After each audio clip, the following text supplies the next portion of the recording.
Here it is, February 20th, 2025. I'm Tim Quast. Nice to see everybody. With me is Henry Howard. Brian's traveling. He's in Central America on some CIA mission. Only kidding. That's how rumors get started. He's Brian's a church going guy, and he does a bunch of he. I'll tell you, he sets a high bar. He is down there. He's a treasurer of an organization, and he is visiting facilities down there. So that's what he told us, anyway. Anyway, we'll get this show kicked off. Two rules. If you would just mute yourself while we're having the discussion, and number two, ask lots of questions. We will aim to give you better time so that we don't go 48 minutes like we did last week. Sorry about that.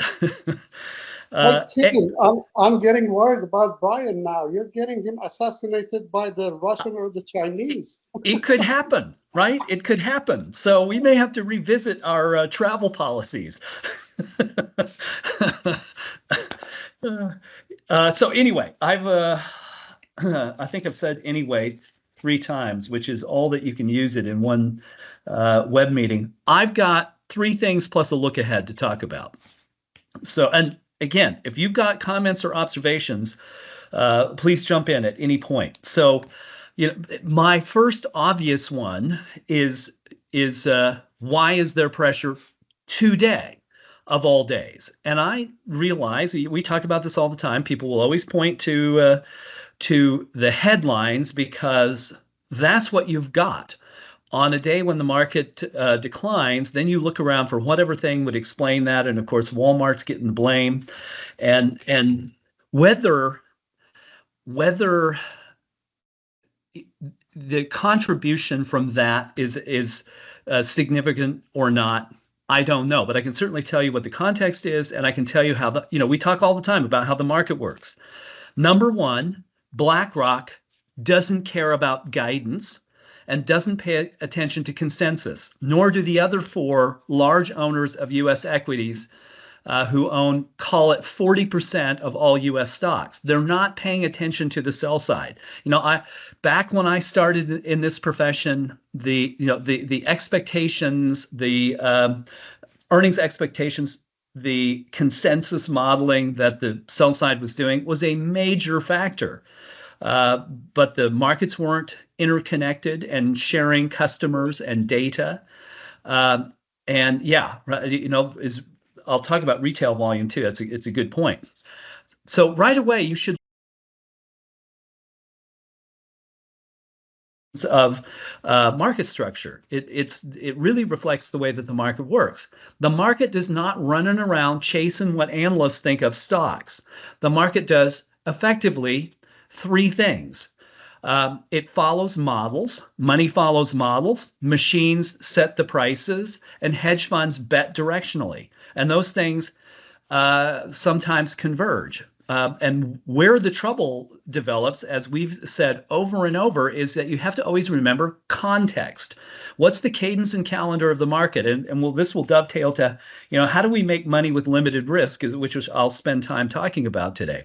If there's going to be trouble, oftentimes, it's not always, but if you look statistically over the years since Regulation National Market System was implemented in 2005, you would see a steady increase of these concurrences with the calendar. May 6, 2010, the flash crash didn't. But by 2015, by and large, the big moves in the market coincide with options expirations, and we're right in the middle of them today. It's why we tell companies don't report during options expirations. I actually flew out to Bentonville and had this conversation with the CFO of Walmart. I forget how, it was a while ago.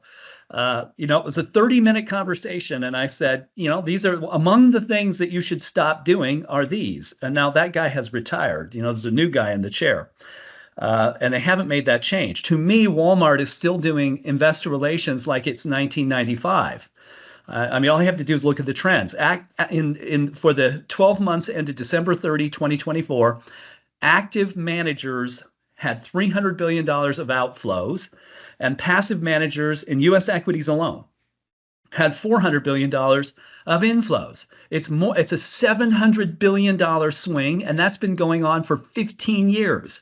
Actives who pick stocks and who will look at guidance and maybe make decisions on it, it's not even rational, have lost $10 trillion of assets in the last 15 years. Effectively, it's a 70-30 split now. If you add up money running on models and people who closet index, my point out of this is people don't look at Walmart's, rational thinking people don't look at Walmart's guidance and go, son of a gun, we got to sell. That's not what happens.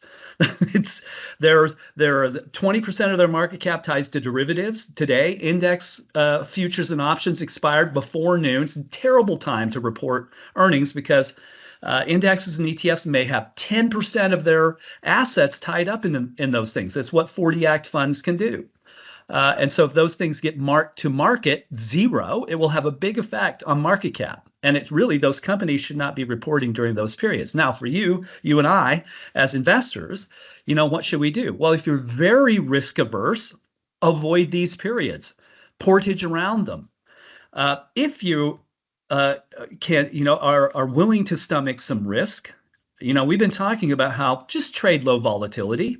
What you have to do is set your expectation a little lower, but it's not that hard, right? I mean, you can look at I'm going to do this here. I'll share my screen. If you look at you could click through the daily trading ideas, but I'm just going to go to the low volatility portfolio here. And low volatility has been outperforming momentum. I realize they're equal. There are 43 components in those two portfolios on your desktop, but you could just take the top three, and you could trade these. If you went to, let's see, I'm just highlighting them. I'm just saying that it is almost this easy. I mean, you could, when Cisco dropped into the entry range, there's a good opportunity on a big down day in the market. XOM, it's a low volatility stock, doing great today. And I'll explain what I mean by low volatility and volatility hedging. I did this, I think I did this last week.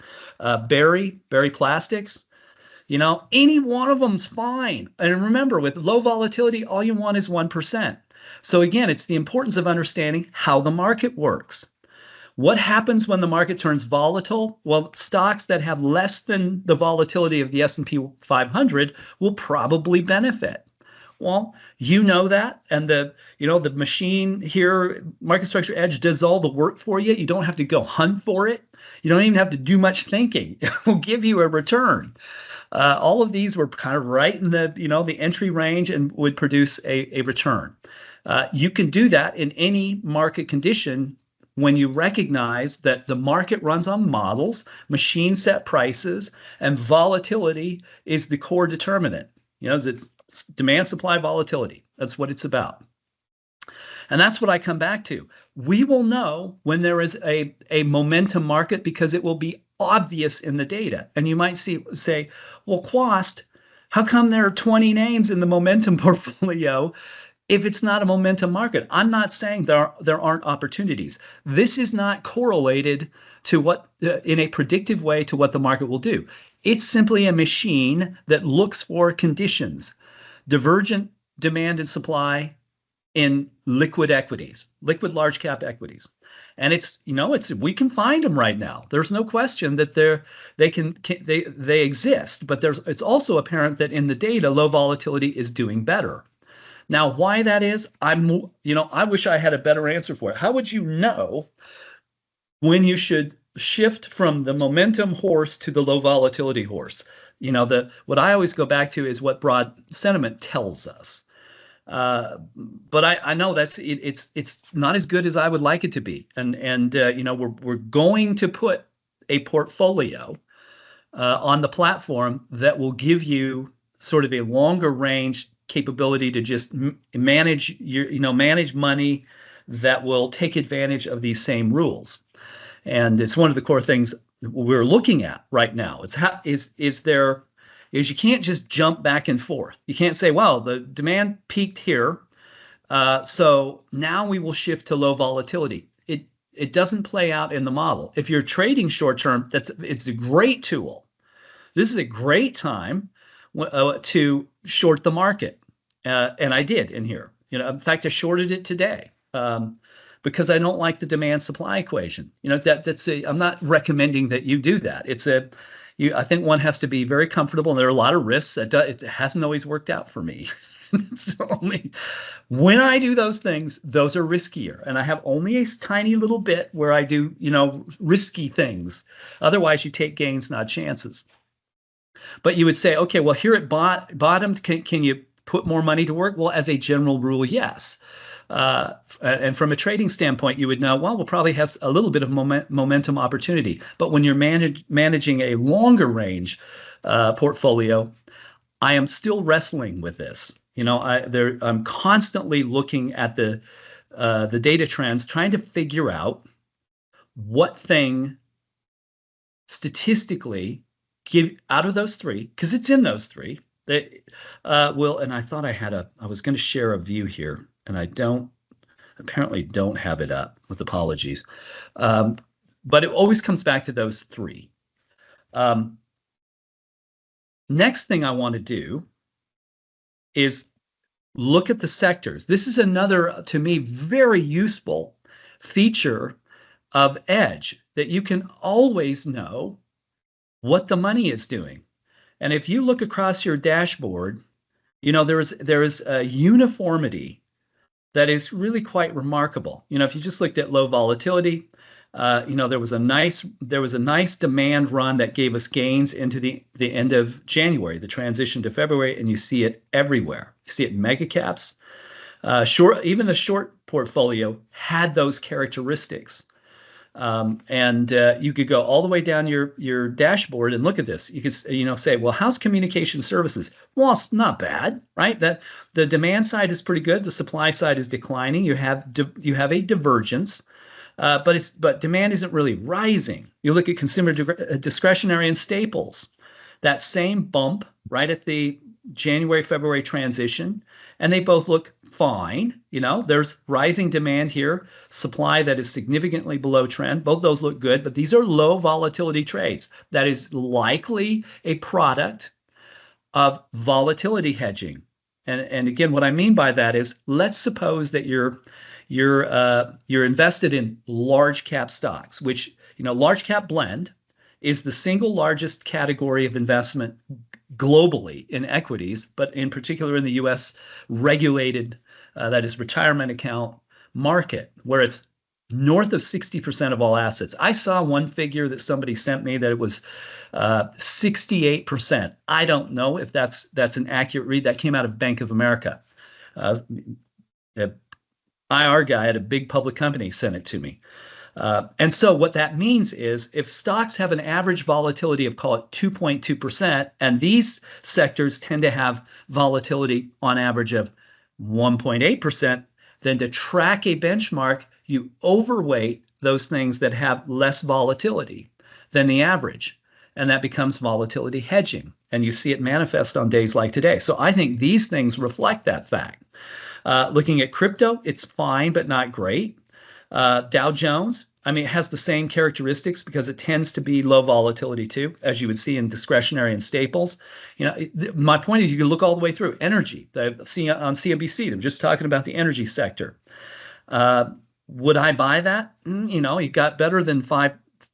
Demand is at 5.8. The 30-day trend in the supply is rising. There's this dip that we see everywhere here in the last number of days. It's all through the market. But that's not great. It's not something that, I'm going to go push a bunch of money into energy. And you can look all the way across. Gold, which has just been on a tear, may be peaking. That's what the stocks tend to be ahead of the commodity. And you can see that with crypto too. It can help you to know. If you trade cryptocurrencies, this works really well. It will tell you when you should be in them, when you should not be in them. Would have saved you from the big decline in Bitcoin. Should you be in it now? Well, I'd look at this and say, no, that's not what I would do at the moment. And two more interesting things here to me. If you look at software, which has been performing pretty well, versus semiconductors. Why did software outperform semiconductors? You can see it plain as day. in the data. Software had that same, but an elongated surge in demand. A lot of short covering here at January options expirations. Everybody went long. Big surge in demand that drove the demand side way up. Now go look at the semiconductors. They're one of the few that did not have that. It was a shortened little hump there around the month end options expirations, but you can see the distinct difference between the two, and that's why software has done better. But they look the same to me now, right? I think they're going to perform the same. Look at small caps in the total market. 1,900 small caps. It's a sort that we do for those that have 5 billion or less in market cap. I set this up. You can do it yourself. It looks okay, but you wouldn't look at this and say, well, this market is booming. And now here's the interesting thing. Look at the total market, almost 3,000 components. We have some NYSE American stocks that aren't in there, but this is 99 point, call it 8% of market cap. By the way, we were talking about total market cap last time, and it's skewed a little bit by multiple classes of stock. The market cap of the U.S. market is it's not 72 trillion. It's like 63. I don't know. John Cook, you might have a better read on that. That's about where it is, I believe. So I just wanted to note that because we mentioned something last week and it wasn't quite accurate because this data set has some additional things in it that will skew it a little bit. But you look at this, the demand supply side and the demand supply side, they're the same. When the whole market looks like small caps, to me, that's not awesome because there isn't enough money chasing small caps. 5% of market cap is in small caps. And so if BlackRock, Vanguard, State Street want exposure to U.S. equities, there literally is not enough market cap in small caps to be material. And it's the reason that they trade at a lower multiple than large caps. It's not because, oh, wow, they're undervalued and there's a great opportunity there. It's not the correct way to think about the market today. Back up, 25, 30 years ago, that would have been, but it's not today. So where do we arrive looking at all this data? I will save that for the conclusion about looking at what's ahead.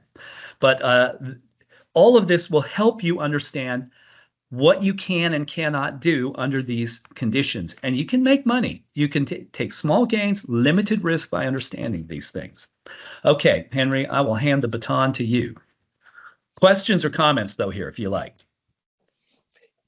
Yeah, we have I'll start off with a question about volatility and entries. And, I get this question quite a bit. It's, when do I enter a stock? And specifically, if there was a stock that was in daily trading ideas where we provide, Edge actually calculates a range in daily trading, we give you the number. When that stock goes away, that daily trading range disappears. But yep, the key to that daily trading range is just a calculation of our volatility, correct? And so when you look, for Farouz, I think, who asked the question, is what we're really looking at is the entry on volatility. And so, I think there's a number of approaches to how do we enter stocks that on a day like today are down. They're low volatility. They've hit their entry points. Now, I wish it were cut and dry. Like, well, every time the volatility goes down, we buy the sucker no matter what. Well, yeah, but also I'm considering expirations tomorrow. Now, if there's, less of an understanding of news, if the context is different and Bank of America or Capital One is down half of its volatility, then absolutely. And if it goes down, its full volatility, I like to average into positions. And then if they don't move as expected, as we know they tend to expect on their volatility, then that's when you just bail on the situation. When we have different contexts and there's unknowns around the corner, that's when I'm going to trust volatility a little bit less, and I'm going to lean on the unknowns in broad market sentiment or the red flags in broad market sentiment. So I hope that helps for those of you who are using those entries and exits. As far as exiting, I think that full volatility, that's what we're after. I'm after that 1.5%, especially when I'm in a low volatility and I bought it in a good space. in a good place. I want that payoff. So that's a little bit of approach to volatility and entry. I think understanding entries is understanding volatility. Most of the money is looking for averages. I get the question, Tim, and maybe you can answer this too. Everybody writes me and says, I know you like end of day trades. Why does Tim like end of day trades? So I'll let you pick that. I'll give that. That's like your home run that everybody asks me. So I'll let you answer that, and then I'll hop in just to a few points if that's all right. Yeah, I like end of day trades because the market is dominated by passive investment behavior, which needs a reference price, and machines set the prices, and they have an investment horizon of a day or less. They literally start over. They want to be flat. So when I say machines, I'm referring to the category that you call high frequency traders. We call them fast traders as a demographic group. And again, I think of the stock market as a store with consumers who have measurable demographics, and half of them have an investment horizon of a day or less, and they set the prices. So then if in that last 10 minutes I get the reference price and I know what the demand supply balance is, and machines come back the next day and treat that equity according to the demand supply imbalance, I'm very likely to make money on it. Doesn't happen every time. Statistically, as I've said in our studies, and it depends on when you commence the study, it's 70% of the time that's going to work. 30% of the time it won't. You get stopped out. But if you average that over time, you make, if you were to trade every single trading day, you could make 1.12% in a model. Models are guilty of false precision because they're not impacted by our own biases. But that's why I like it. It's purely based on the fact that I know two things. That, call it roughly 75% of trading volume comes from BlackRock, Vanguard, and State Street and Citadel, so fast traders and models. And I know what the interplay of those things is. Models need beta, not alpha. The performance of the benchmark, not outperformance. They don't want things that move 8 or 9 or 12%. They need something that tracks the benchmark. Okay, well, I know that if I have a price there, an entry price there, and I know it has 3.5% volatility and I need 2% and there's a demand supply imbalance, what is the probability I will be successful? Well, under perfect conditions, nearly 100%. When you introduce earnings and options expirations, as Henry pointed out, there is higher risk. It does erode the probabilities, and we can't. How do you account for that? We can only do central tendencies, but we know that derivatives, information reprices derivatives, machines reprice stocks, and so you have to be aware that those things will occur. That's great, Tim. So I'm going to pull up. I wanted to, I made the point in my Wednesday note about short volume. As prices rise, I think the understanding is as prices rise, short volume will actually continue to increase because hedges increase, and there's a recurring effect. There's sort of a looping effect where as those prices rise more and more, there has to be more hedging, so they have to go out and repurchase those shorts so that there's actually liquidity for those things. So that was a little convoluted, but I'm gonna go ahead and share my screen so that we can look at this, because I think the misperception or somewhat of the perception is that, well, if we have short volumes that are so high, which in fairness, I'm a bit bearish like you are, Tim, but I want to go back and look at 2024. I'm going to look at just say April 2024 through December, and what we saw through this period, if I can get it to pull up, there we go. So what did we see here? So this is looking back to summer of 2024, and I love to see these just really strong cycles, but where we are now is back then we had this really high 50% short volume, right? And so you would almost think, well, if we have 50% short volume, of course the market's going to fall, right? Well, yeah, of course, at expirations in in October, yes, at the end of month, we had the end of month where those monthly options didn't get renewed. But as we see this short volume rode at 50% short, which again, to your point, that represents the passive money that wants to be long short, that's hedging the risk. They're not trying to outperform. They're simply trying to match the expectations that we're hedging for that potential risk. Well, what happens here is slowly over time, that short volume deteriorated all the way through the new year, right? So, despite seeing sort of the cyclical pattern around monthly options expirations, this decline in short volume over time really led to an increase in prices, over that 3-month period. The thing that, look at this, I think this is an excellent trend over a year on short volume. Where we are now, this isn't going, but what we've seen since basically late December is just creeping back up to that 50% short volume. So I bring that up to recognize that the short volume isn't high short volume isn't a guarantee of a market pullback. What to me is more indicative is high prices and expirations. So there's a reason every time we write a desk note is that we're highlighting these green nodules that are pointing out expirations, because we know that there's rebalances that take place.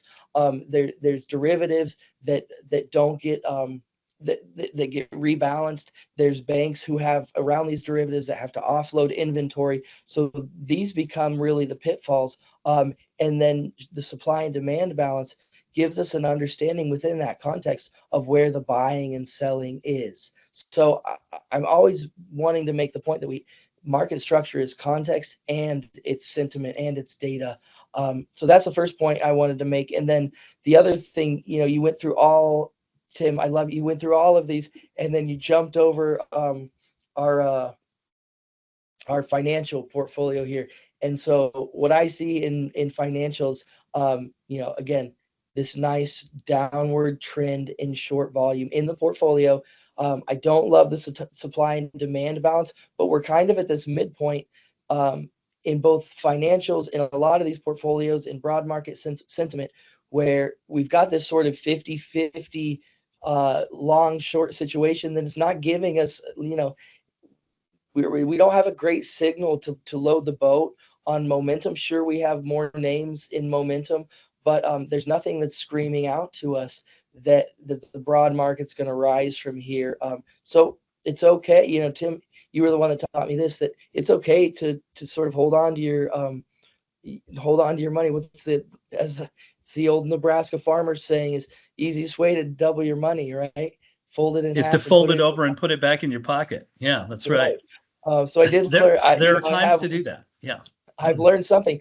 So anyways, I'm making the point that was the shift to low volatility. One of the things I love to do is after we've looked at those individual portfolios is within this low volatility is to look at market cap and then just take a quick glance.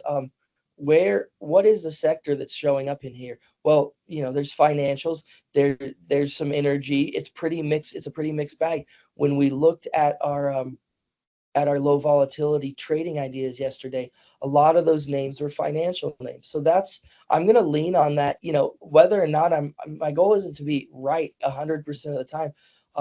My goal is to find trends that are really dependable and then avoid the pitfalls. So again, if I'm looking in here, there's 3 different financial names, all with pretty good probabilities, all in low volatility. So again, those are names where, yeah, if they drop their full volatility, I'll play with those names. And if I'm not going to lose my shirt on any of them. I'm going to make sure they have liquidity so that I don't have liquidity issues. We just had a question about dollar per trade.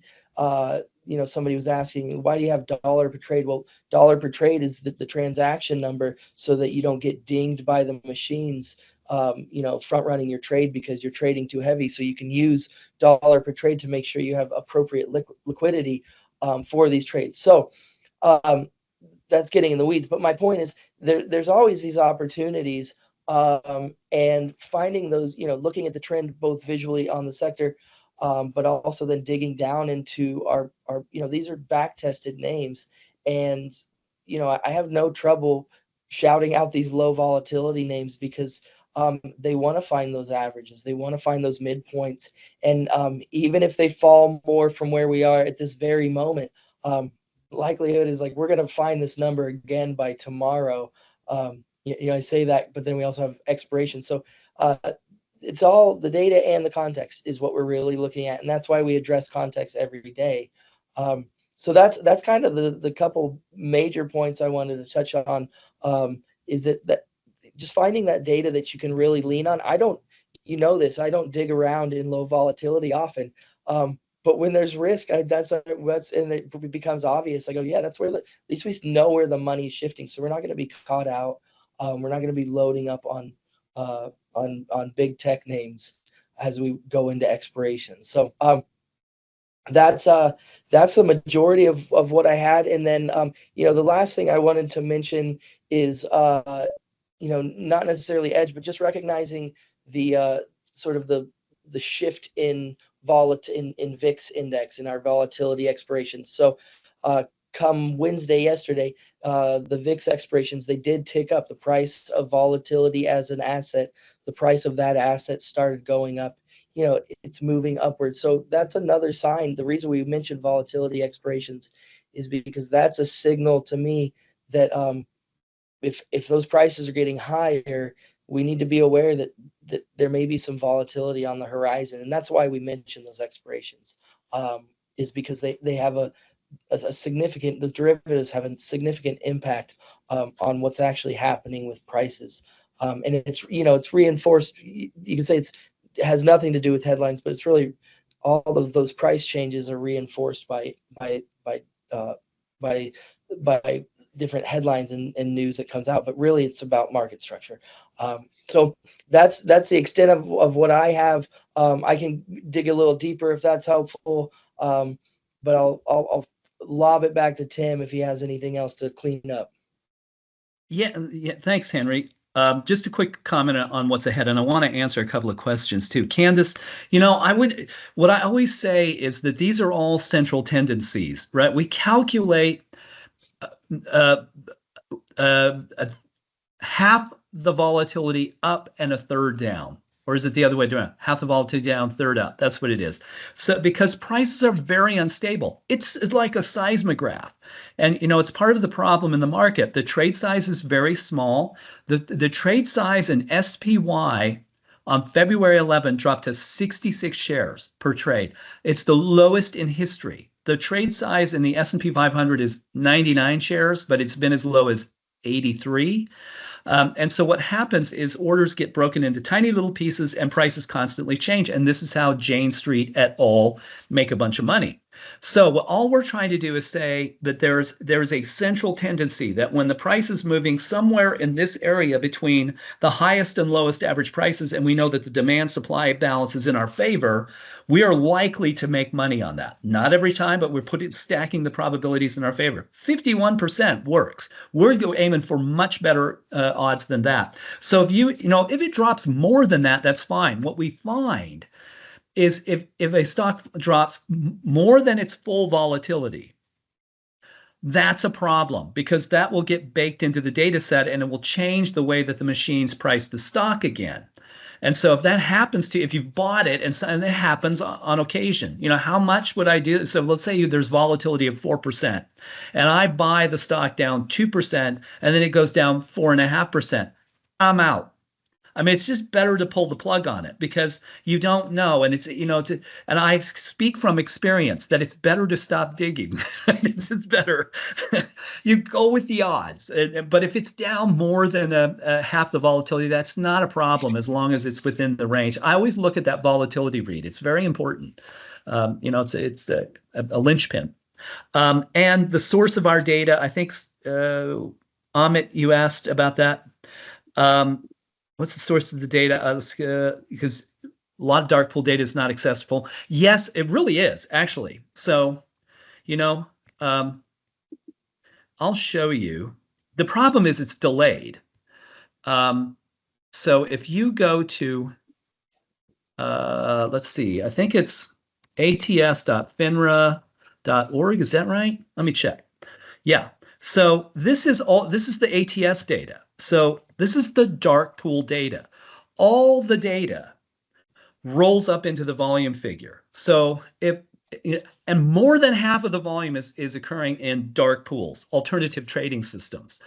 But it gets reported to one of two TRFs, trade reporting facilities. The NASDAQ dominates it. The NASDAQ runs the SIP, the Securities Information Processor. So that stuff just gets reported to what's called the NASDAQ TRF, and it gets rolled up into volume. But remember, it doesn't matter. Both ATSs get prices from exchanges, but they all are subject to the rules of Regulation National Market System. And our data come from Reg MS data sets, what we call 605 and 606 data. We buy them from exchanges, and they are about how trades are routed and executed. That's to us what matters. And it's how that happens gives us a good central tendency on the behavior. It's like a consumer coming in to the store and buying, hair dye or something. Well, depending on what that product is, I can learn a lot about that customer. I could make a pretty good estimate about what that customer's proclivities are. And that's kind of what we do with the order flow. But all this order flow is here. You could go look by their tier 1, tier 2 data on all the stocks, the dark pools themselves. You can go look at the ATS data and see who's executing trades. Who's the biggest ATS by total shares. The largest right now is UBS's. Intellicross has really grown. This is Goldman Sachs's dark pool. They're just internalizing or matching trades for their members, right? EBX is partly owned by Fidelity. There's Merrill Lynch's. These are both Merrill Lynch facilities. There's Morgan Stanley. No, these two are Morgan Stanley. There's JP Morgan's. There's Barclays. It's the same big brokers. I mean, they dominate order flow. So it is there. But how would you make sense of that? Right? By itself, what does it tell you? Not much. It's a bunch of volume. That UBS is, all the big bulge bracket broker dealers dominate the order flow. And they also dominate investment management. The Morgan Stanley and JP Morgan are and UBS, 3 of the largest 7 asset managers in the world now. And so anyway, we're very well versed in this data. Let me tell you very quickly, and we'll wrap up. I know it's now my time, Mountain Time, almost 1:15. What happens next?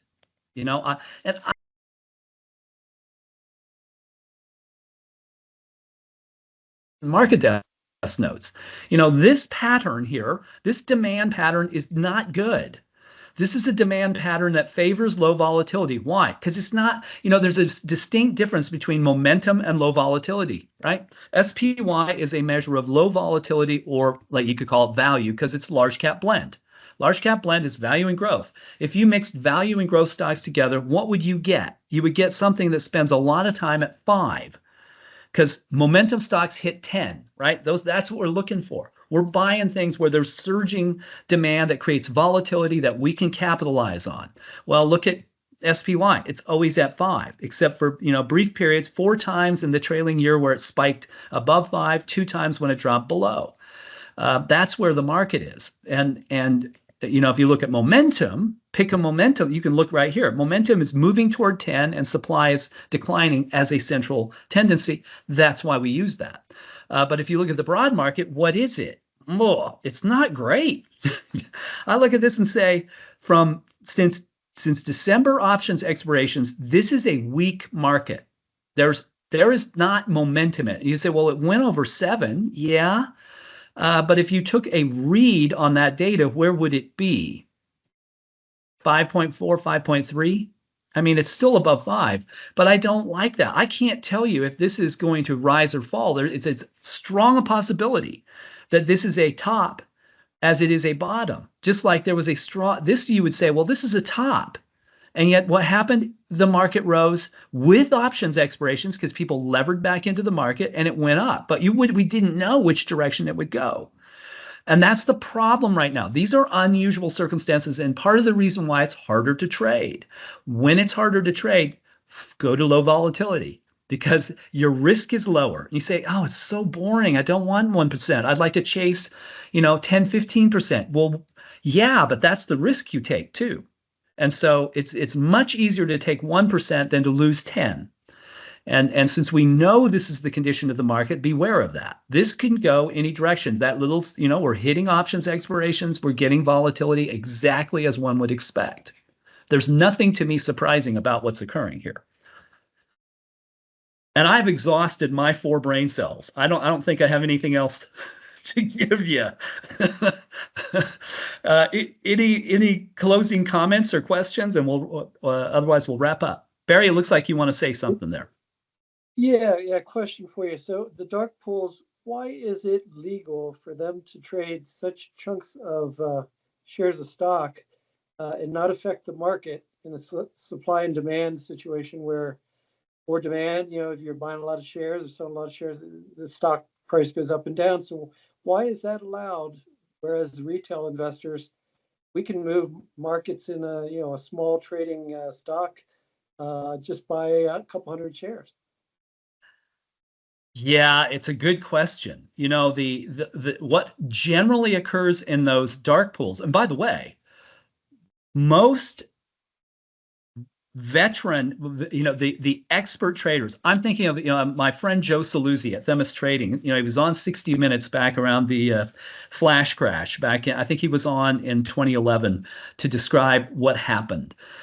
He will say, I would much rather buy shares in a dark pool than on a listed exchange because I have a better chance of getting a natural seller instead of a machine who is just tricking me directionally. Whereas you and I, as retail traders, the truth is, unless we're paying a commission, and we're trading for free, we're trading with Citadel or Virtu. We are trading with a high frequency trader who is paying a broker dealer for our order flow. Well, then naturally we are going to be at a disadvantage because why would somebody buy our trades? Because they think they can make money on it, right? That's the only reason they do it.